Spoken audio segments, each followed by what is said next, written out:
Hi guys, this is Mansi Singh from Readers and Creators. In this video, I will review Why I Am a Hindu by Shashi Tharoor and tell you why you should read this book, because you should definitely read this book. So let's talk about author. Shashi Tharoor, an Indian politician, currently serve as Member of Parliament of Lok Sabha from Trivandrum, Kerala. Shashi Tharoor has written 19 books in English, among which 4 are fiction and 15 are non-fiction. Moving on to our book, Why I Am a Hindu. This book can be majorly categorized in 2 parts. First, culture, rituals, history of Hinduism. Second, political Hindutva. Now, in first part, Tharoor talked about his own belief in religion and gradually moved toward the depth of faith. He talked about Ved, Puranas, Upanishad, thought schools, and scholars, philosophers, and belief of Hinduism. He said religion is to be realized, not only heard. It is not some learning a doctrine like parrot.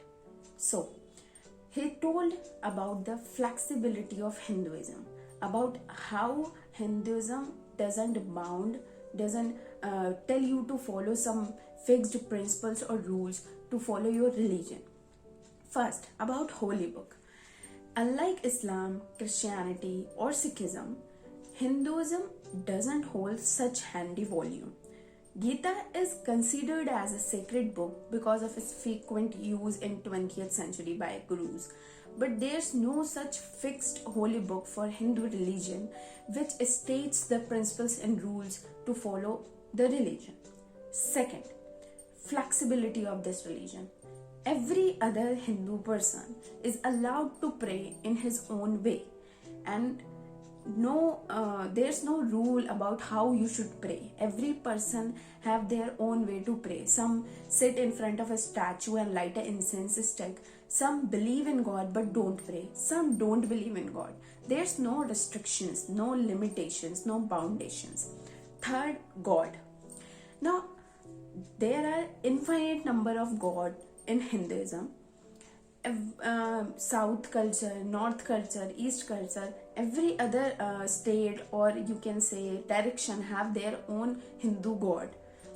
Now, gods having animals as their savari, and Ganesh ji having the head of elephant, Hanuman ji having the body of a monkey. This all just signifies the importance of animals in human life.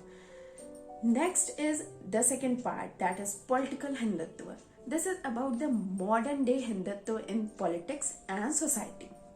He told about the ideologies of Golwalkar, Savarkar, and Upadhyay. In this part, he told about the inclusive Hinduism, the plural Hinduism. In current times, current scenario, people are highlighting their Hinduism by overshadowing other religion. They think that to be a part of this country, India, Hindustan, there is one single religion, that is Hinduism. But Shashi Tharoor contradicts that by presenting solid facts and knowledge about Hinduism being inclusive from the time it came into existence.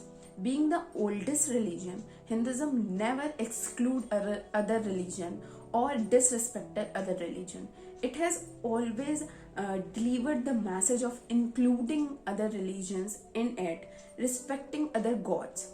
Some scholars even describe Hindu as henotheist, which means people who worship their god but do not deny the existence of other gods. So, that was a description of a Hindu by a scholar. Where are we? What are we thinking?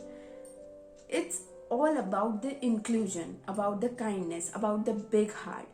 India doesn't say that there should only be Hindus.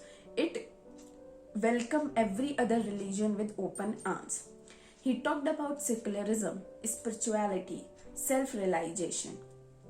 Hinduism, somewhere in its depth, also talked about self-realization, moksha and mukti, because just by praying in front of God you won't achieve the inner peace. You have to self-realize about your qualities, about your faults. about your flaws, and then only you can reach to certain level.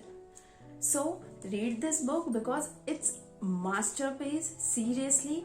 And I think in current scenario where there's you can say argument, a controversial thing about religion, everyone start giving importance to religion so much suddenly. You should know about the facts, about the history of this culture, of this religion you are in.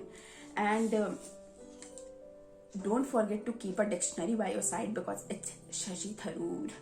Okay, so read this because it covers almost all the points of a religion, starting from how to pray, holy book, God, self-realization, spirituality, myth, social practices, and facts, scholars, quoted lines by philosophers, and thought schools, and women. Yes, most importantly, he also discussed about women in Hindu mythology, starting from the quote that Bhishma said in Mahabharata, that woman's only eternal duty is to be a servant and obedient to her husband.